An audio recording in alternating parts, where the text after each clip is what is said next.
Hello students, हम लोग start करने जा रहे हैं चैप्टर नंबर 14 एटम।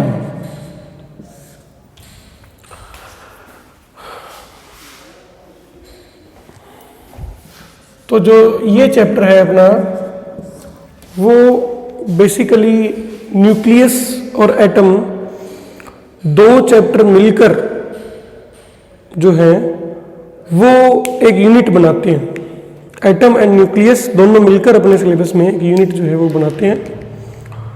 और ये टोटल जो यूनिट है वो 6 मार्क्स की होती है, जिसके अंदर से जो है अपने पास क्वेश्चन जो है एक तो 3 मार्क्स का आता है, एक 2 मार्क्स का आता है और एक 1 मार्क्स का क्वेश्चन इसमें से आता है। ठीक है, तो स्टूडेंट्स इस चैप्टर में हम लोगों को बेसिकली पढ़ना है एटम के बारे में, उसके जो जो मॉडल दिए गए हैं कि एटम क्या है, एटम के अंदर कौन कौन से जो है इलेक्ट्रॉन कैसे मूव करते हैं, उनके बारे में जो अलग अलग मॉडल जो हैं उनको स्टडी करना है। एक अपने को स्पेक्ट्रम जो है हाइड्रोजन स्पेक्ट्रम के बारे में स्टडी करना है, और हाइड्रोजन स्पेक्ट्रम और हाइड्रोजन एटम के लिए रेडियस फाइंड करनी ऑर्बिट की, और इसके साथ साथ अपने को जो रेडियस है वो फाइंड करनी है। फर्स्ट ऑर्बिट में इलेक्ट्रॉन घूम रहा है तो उसकी वेलोसिटी कितनी होगी, स्पीड कितनी होगी, काइनेटिक एनर्जी कितनी होगी उसकी, उन सब चीज़ों को इसमें फाइंड आउट करना है। काफ़ी जो है वो एक अपना ये इजी टॉपिक है और जल्दी ये कवर भी हो जाएगा। केमिस्ट्री में आप लोगों ने इसके बारे में कुछ चीज़ें पढ़ी हुई हैं, लेकिन उससे ज़्यादा एक्सप्लेनेशन जो है वो अपने को फिजिक्स में मिलेगी। ठीक है, तो अपने इसको स्टार्ट करते हैं। तो सबसे पहला जो है एटम के अंदर जो अपना टॉपिक है वो है थॉमसन मॉडल।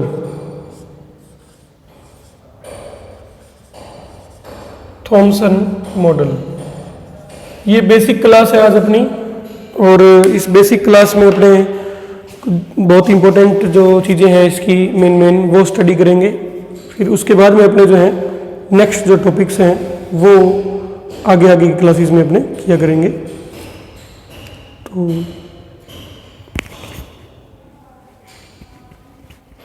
एक मिनट,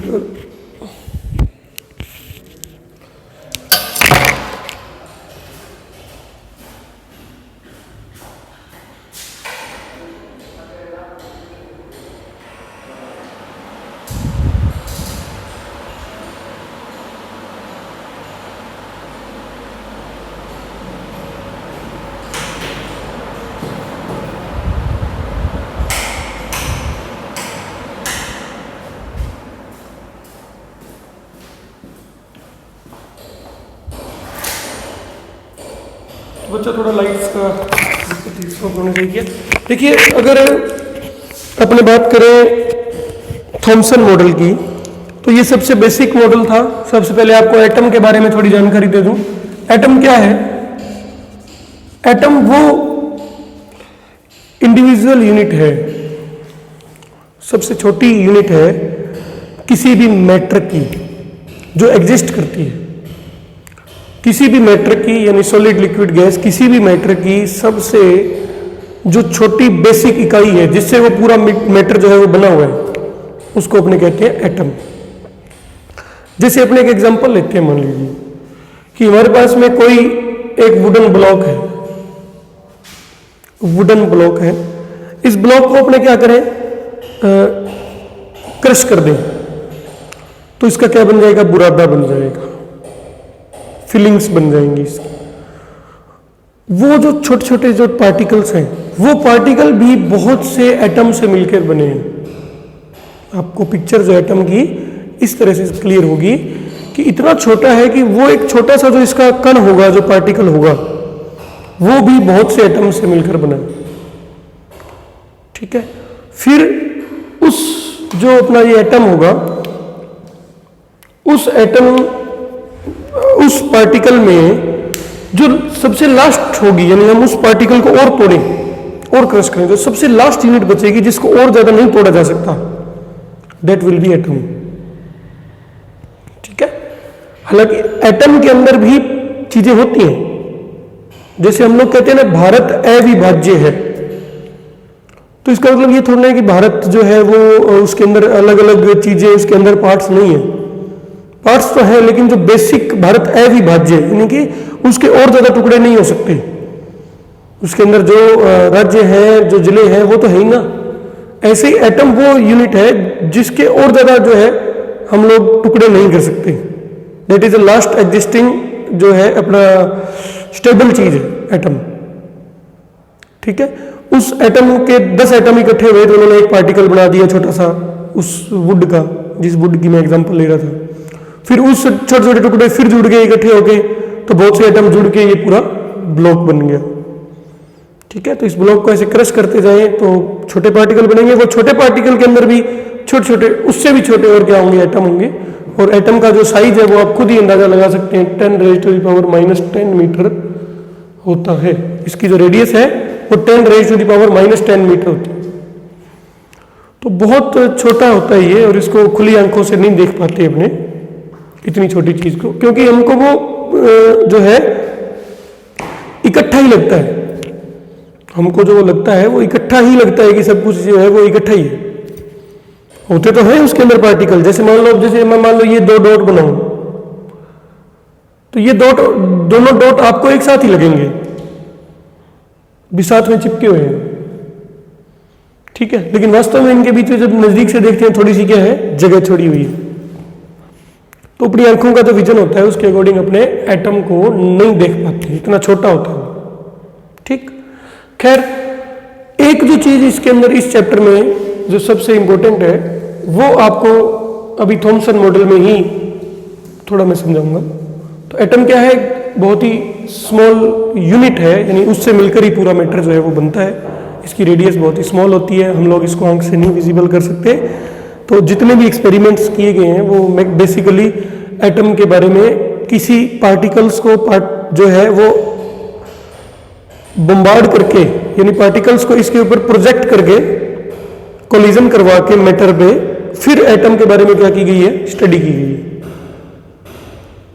बम्बार्ड करवा के फिर एटम के बारे में क्या की गई है, स्टडी की गई। जैसे आपने देखा था कि न्यूक्लियस कैसे, रदरफोर्ड एक्सपेरिमेंट आप लोग जानते हैं, तो न्यूक्लियस कैसे जो है वो बना, क्योंकि क्या हुआ कि इलेक्ट्रॉन जो थे वो अल्फा पार्टिकल्स को गोल्ड फॉइल के ऊपर जो उन्होंने फॉल करवाया, उससे फिर न्यूक्लियस की खोज हुई। ठीक है, तो थॉमसन मॉडल में जो सबसे इंपॉर्टेंट चीज है वो ये है कि हमारे को सबसे पहले बताया थॉमसन ने कि ये एक एटम जो होता है वो एक पॉजिटिवली चार्ज स्फीयर होता है, यानी इसका जो साइज है वो स्फेरिकल होता है और ये पॉजिटिवली चार्ज होता है। स्फेरिकल होता है और ये पॉजिटिवली चार्ज हमारा ये होता है। ठीक है, और इस पॉजिटिवली चार्ज के ऊपर इलेक्ट्रॉन जो हैं वो इस तरह से डिस्ट्रीब्यूटेड होते हैं। पॉजिटिवली चार्ज स्फीयर के ऊपर इलेक्ट्रॉन्स जो हैं वो डिस्ट्रीब्यूटेड होते हैं पूरी जगह पे। इस मॉडल को प्लम पुडिंग मॉडल भी कहते हैं। इस मॉडल को प्लम पुडिंग मॉडल भी कहते हैं, क्योंकि जिस तरह से जो पुडिंग है, केक है, उसके ऊपर छोटे छोटे जो है हम देखते हैं चेरी जो लगी होती है केक के ऊपर, ठीक उसी तरह से इसमें भी क्या है बताया गया कि एक स्फीयर है और उस स्फीयर के ऊपर नेगेटिव चार्ज पूरा बिखरा हुआ रहता है, और जितना पॉजिटिव चार्ज होता है उतना ही क्या होता है, नेगेटिव चार्ज होता है। ऐसा उन्होंने बताया कि जितना पॉजिटिव चार्ज होगा एटम का, प्रोटॉन वगैरह न्यूक्लियस वगैरह के बारे में कुछ नहीं बताया, ये बताया कि जितना पॉजिटिव चार्ज होगा उतना इसके ऊपर क्या होगा, नेगेटिव चार्ज होगा, यानी अल्टीमेटली ये क्या होता है, न्यूट्रल होता है। जो अपना एटम होता है वो क्या होता है, न्यूट्रल होता है। इसको इन्होंने एक्सप्लेन किया थॉमसन ने।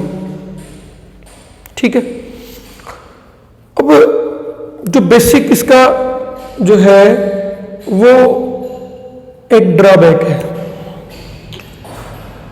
इसने एटम की स्टेबिलिटी को तो बता दिया, एटम की स्टेबिलिटी को तो इन्होंने बता दिया कि प्लस माइनस है, लेकिन ये उन एटम के स्पेक्ट्रम के बारे में कुछ भी नहीं बता पाए कि एटम से लाइट जो है वो क्यों निकलती है।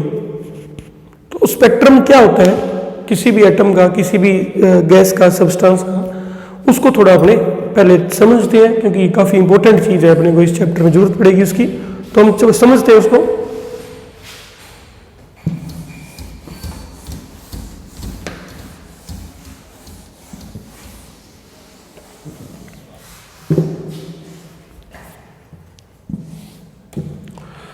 तो बेटा स्पेक्ट्रम जो है वो क्या होता है, देखिए स्पेक्ट्रम,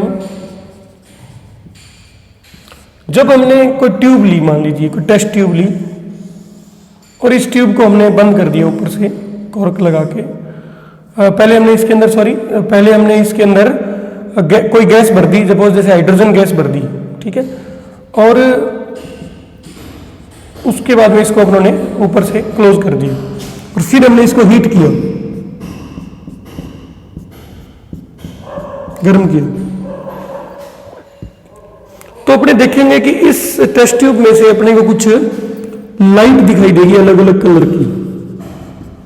टेस्ट ट्यूब से कुछ लाइट निकलती हुई दिखाई देंगी अलग अलग कलर की। जैसे हम लोग जानते हैं सभी कि जैसे आयरन होता है, अपने आयरन का कोई पीस है, उसको अपने गर्म करेंगे तो वो रेड कलर का हो जाएगा। उसको अपने गर्म करते हैं तो वो थोड़ा क्या हो जाता है, रेड कलर का हो जाता है। तो वो कलर क्यों हुआ हीट देने से? क्योंकि जब भी एटम को हीट देते हैं तो उससे उसके इलेक्ट्रॉन एक्साइटेड स्टेट में जाते हैं, जब वो वापस से ग्राउंड स्टेट में आते हैं तो उससे क्या निकलती है, रेडिएशन निकलती है, लाइट निकलती है, जिसको नील्स बोर ने बताया था अपने मॉडल में, थर्ड मॉडल में, जो 2-3 मॉडल अपने को पढ़ने, थॉमसन, रदरफोर्ड, नील्स बोर। तो नील्स बोर ने उसने बताया कि क्यों लाइट जो है वो निकलती है, ठीक है। और उसके बाद अपना पूरा जो सिस्टम है वो हाइड्रोजन स्पेक्ट्रम पे ही आधारित रहेगा। चैप्टर के अंदर जो भी चीजें अपने करेंगे वो हाइड्रोजन स्पेक्ट्रम पे करेंगे। लेकिन यहां पे थॉमसन नहीं बता पाया, क्योंकि थॉमसन ने एनर्जी लेवल के बारे में कुछ जानकारी दी नहीं थी अपने को। थॉमसन ने तो ये कहा था कि इलेक्ट्रॉन जो है वो पूरी तरह से डिस्ट्रीब्यूटेड रहते हैं, और ना तो वो चक्कर लगाते हैं, अपनी जगह पे स्टेबल रहते हैं, तो उनकी कोई एनर्जी भी नहीं होती, स्टेबल है, सिर्फ हो सकता है तो इलेक्ट्रिक पोटेंशियल एनर्जी हो सकती है, काइनेटिक एनर्जी तो है ही नहीं, और ना ही वो मूव करते हैं, कोई एनर्जी लेवल नहीं है। तो वो इस चीज को एक्सप्लेन नहीं कर सका कि स्पेक्ट्रम क्यों बनता है। कोई भी मटेरियल उसको गर्म करते हैं तो ठंडा करने से वो, या गर्म करके ही जैसे इलेक्ट्रॉन वापस आते हैं, तो अपने आगे जानते हैं ना, नील्स बोर के अकॉर्डिंग अपने जानते हैं। थॉमसन के अकॉर्डिंग ऐसा कुछ नहीं था, थॉमसन इसलिए स्पेक्ट्रम के बारे में कुछ भी नहीं बता पाए। स्टेबिलिटी को बता दिया था थॉमसन मॉडल में, लेकिन ये स्पेक्ट्रम जो है वो नहीं समझा पाए किसी भी चीज का, ठीक है। उसके बाद में आता है रदरफोर्ड्स एक्सपेरिमेंट, जो सिंपल सा ही है ये थॉमसन मॉडल। तो आपको इसकी मेनली ड्रॉबैक्स जो है वो याद रखने हैं। रदरफोर्ड्स एक्सपेरिमेंट, इससे कई बार क्वेश्चन आ भी जाता है, वैसे बहुत रेयर चांस है। मेनली जो क्वेश्चन है अपना जो चैप्टर है वो मेनली कल की क्लास से स्टार्ट होगा, एक्चुअली नील्स बोर के मॉडल से, वो काफी इंपॉर्टेंट कॉन्सेप्ट है। बाकी ये जो आज अपने पढ़ रहे हैं ये थोड़े सिंपल कॉन्सेप्ट है, और आप लोगों ने इसको स्मॉल जो है तरीके से थोड़ा थोड़ा याद रखना है। तो स्टूडेंट्स, रदरफोर्ड्स एक्सपेरिमेंट, रदरफोर्ड ने क्या किया, सबसे पहले देखिए रदरफोर्ड ने क्या किया कि हमारे पास में उन्होंने एक इस तरह से एक स्ट्रक्चर ली, और इस तरह से बना हुआ एक कैविटी ली उन्होंने, और इसके अंदर रख दिया उन्होंने अपना बिस्मथ को, बिस्मथ के एटम को। बिस्मथ क्या होता है, रेडियो एक्टिव होता है। रेडियो एक्टिव का क्या मतलब होता है, ऐसे सब्सटेंस है नेचर में जिनका न्यूक्लियस अपने आप ही डिके होते रहता है। जैसे मैंने आपको कल भी एग्जांपल दिया था रिवीजन में कि यूरेनियम 92-238 जो है वो अपने आप ही नेचर में थोरियम 90-234 प्लस अल्फा पार्टिकल में तब्दील हो जाता है। This is known as alpha particle. ये नेचुरल प्रोसेस है इनका, क्योंकि बहुत बड़ा न्यूक्लियस होता है, स्टेबल होने के लिए ऐसा ये करता है, जिसको अपने न्यूक्लियस वाले चैप्टर में स्टडी करेंगे। स्टेबल होने के लिए ये ऐसा काम करता है कि अल्फा पार्टिकल इसमें से रिलीज होते हैं। तो बिस्मथ भी ठीक ऐसा ही है, बिस्मथ भी क्या करता है, अल्फा पार्टिकल इसमें से निकलते हैं।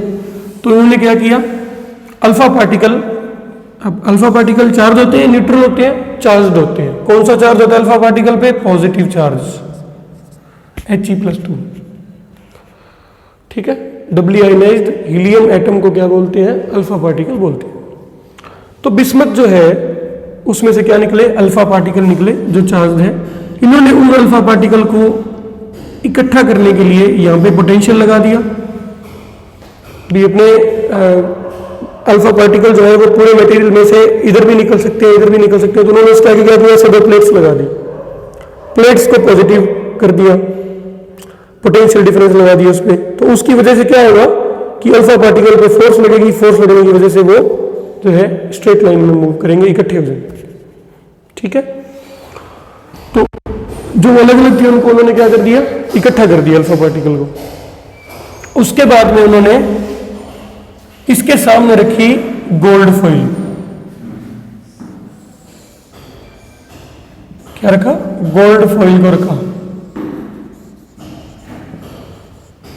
फॉइल आप लोग समझते हो, पेपर टाइप, जैसे अपने सिल्वर फॉइल होती है, अपने घर पे यूज करते हैं, एल्यूमिनियम की फॉइल होती है ना, सिल्वर पेपर बोलते हैं उसको वैसे अपने। तो उस तरह से एक पतली सी इन्होंने गोल्ड फॉइल रखी। गोल्ड ही क्यों यूज किया, क्योंकि गोल्ड का एटम जो है वो हैवी होता है, यानी अगर अल्फा पार्टिकल उससे टकराएगा तो उसका न्यूक्लियस जो है वो मूव नहीं करेगा, एटम मूव नहीं करेगा। क्योंकि अपने जानते हैं अगर कोई भारी चीज है उसके साथ हल्की चीज टकराएगी तो भारी चीज को वो मूव नहीं करवा सकती, क्योंकि इसका इनर्शिया क्या होता है, ज्यादा होता है। तो गोल्ड न्यूक्लियस जो है वो हैवी होता है, किसके मुकाबले में, अल्फा पार्टिकल के मुकाबले में। इसलिए जब उनका कोलिजन होता है तो वो कोलिजन के टाइम पे अल्फा पार्टिकल उसको नहीं हिला पाता ज्यादा। ठीक है, उसके बाद इन्होंने देखा, एक इंस्ट्रूमेंट लिया जिसके अंदर उन्होंने इस चीज को देखा कि कहां कहां पे ये अल्फा पार्टिकल जो है वो स्कैटर हो रहे हैं। स्कैटर होने का मतलब कैसे कैसे वो निकल रहे हैं,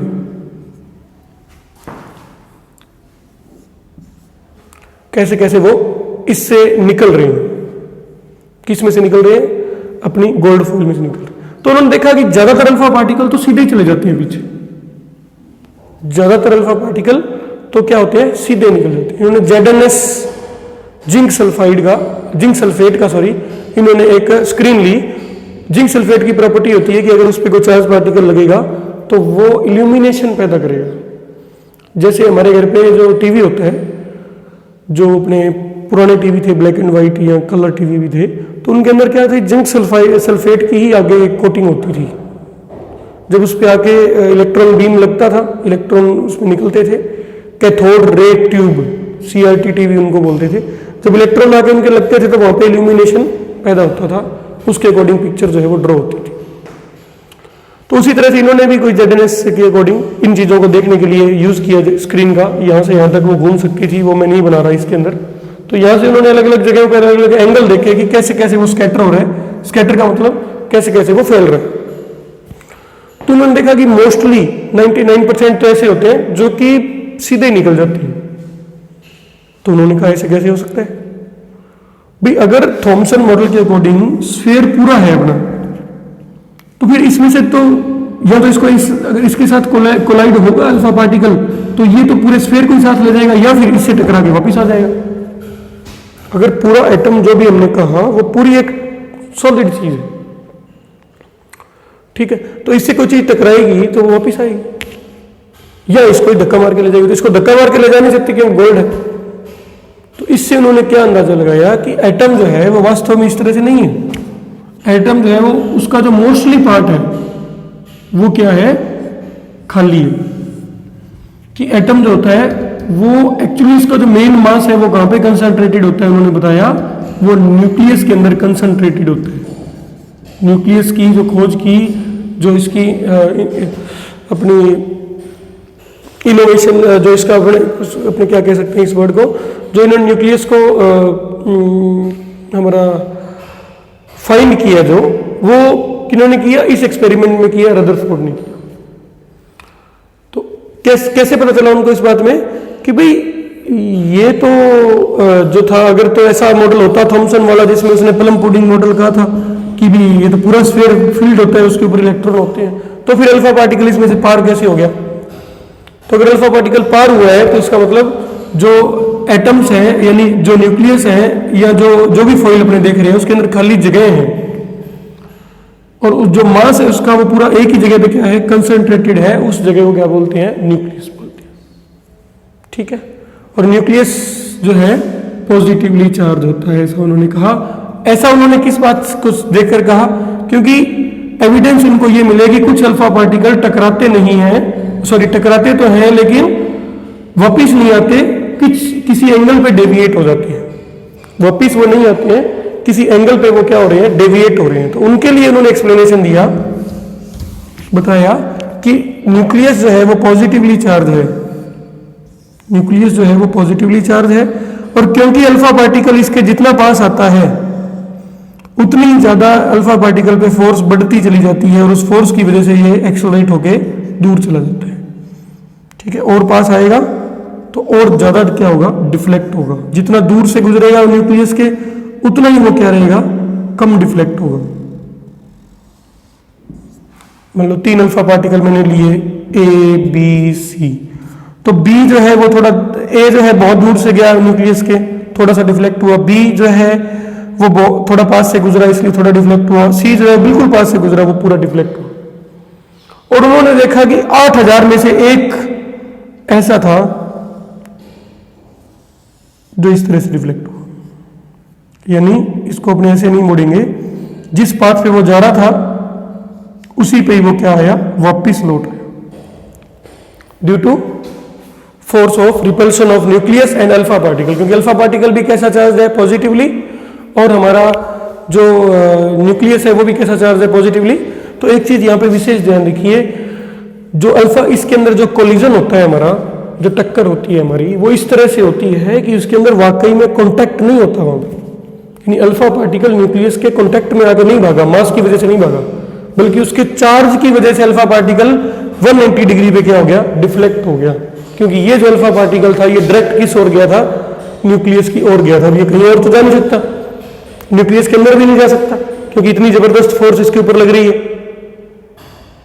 ठीक है, तो कहां पे जाएगा, ये क्लोजेस्ट अप्रोच पे गया और वापिस आ गया। आपको एग्जाम्पल में मिलेगी, फाइंड आउट द, इसका एग्जाम्पल पढ़ना आप बुक में, जो पेज नंबर है वो है अपना 310, जिसके अंदर आप देखेंगे what is the distance of closest approach when the 2.5 mega electron volt alpha particle is scattered by a gold nucleus, Z equal to 79। Gold nucleus का Z कितना होता है, 79। तो इसे, इसको आप थोड़ा पढ़िए, और इसकी जो वैल्यू आएगी वो आएगी 9.1 into 10 raise power minus 14, 9.1 into 10 raise to the power minus 14 metre. यानी ये जो डिस्टेंस है न्यूक्लियस और इसके बीच में, जितना वो नजदीक जा सकता है वो कितनी है, 9.1 into 10 raise power minus 14 metre. और इसी से क्या अंदाजा लगाया उन्होंने कि न्यूक्लियस का साइज जो है वो क्या होगा, 10 raise to the power minus 15 metre की टर्म्स में आएगा। न्यूक्लियस का साइज की रेडियस क्या बताएगी, 10 रेज पर माइनस 15 मीटर, क्योंकि न्यूक्लियस के तो वो टकरा ही नहीं, तो इसका मतलब न्यूक्लियस तो इसके और भी पीछे रह गया ना। कितना नजदीक आ सकता है न्यूक्लियस के, इतना, तो न्यूक्लियस तो इससे भी छोटा होगा। ठीक है, तो इस तरह से उन्होंने अपने को बताया है। ये एग्जांपल जो है 14.1 आप इसको देखेंगे, इसके अंदर जो है काइनेटिक एनर्जी जो है वो दी गई है इसकी, अपने जो अपना पार्टिकल है उसकी, ये इलेक्ट्रोस्टैटिक पोटेंशियल एनर्जी एक्चुअली। वास्तव में क्या होगा कि ये जो अल्फा पार्टिकल आएगा इसके पास कौन सी एनर्जी है, काइनेटिक एनर्जी, और यहाँ आते आते आते आते इस पॉइंट पे उसकी जो काइनेटिक एनर्जी है वो किस में स्टोर हो जाएगी, पोटेंशियल एनर्जी में स्टोर हो जाएगी, क्योंकि वो अगेंस्ट वर्क कर रहा है किसके, इस फोर्स के। उस टाइम पर इसकी जो काइनेटिक एनर्जी गिवन है अपने को 2.5 MeV, वो किस में चेंज हो जाएगी, पोटेंशियल एनर्जी में। और हम जानते हैं दो चार्ज की पोटेंशियल एनर्जी कितनी होती है, U इक्वल टू होती है K Q1 Q2 upon R होती है। इस फॉर्मूले का इसमें यूज करके D की वैल्यू जो है वो फाइंड की गई है एग्जाम्पल में। तो इसको आप लोग देखेंगे कि क्लोजेस्ट अप्रोच जो है वो 9.1 into 10 raise power minus 14 metre होती है। और साथ ही साथ इसके अंदर आप ये भी देखें कि रदरफोर्ड एक्सपेरिमेंट अलग है, रदरफोर्ड मॉडल अलग है। रदरफोर्ड एक्सपेरिमेंट में क्या है, अरेंजमेंट लिखनी है। एक तो अपने को अगर पूछा जाए कि इस तरह की अरेंजमेंट थी, ये बिस्मथ में से अल्फा पार्टिकल निकल रहे थे, गोल्ड ही क्यों यूज किया, क्योंकि हैवी मेटल था, हैवी एटम था, इसका Z79 है, आपने पढ़ा, इसलिए यूज किया गया। ठीक है, और साथ साथ अपने को ये भी ध्यान रखना है इसके अंदर कि इसके जो आउटकम्स थे वो क्या था कि इससे न्यूक्लियस को फाइंड किया गया, कि न्यूक्लियस का कंसेप्ट लिया गया। ठीक है, कि all mass and charge, positive charge of the atom is concentrated at the centre of the atom which is also spherical. Nucleus भी कैसा है, स्फेरिकल है, और एटम भी कैसा माना गया है, spherical, and most part of the atom is empty. That's why mostly the atom the alpha particles are passing through the gold foil. Mostly जो थे वो अंदर से निकल गए थे। ठीक है, तो ये अपना आज का जो है रदरफोर्ड एक्सपेरिमेंट अपना टॉपिक है। रदरफोर्ड मॉडल हम लोग नेक्स्ट क्लास में स्टडी करेंगे।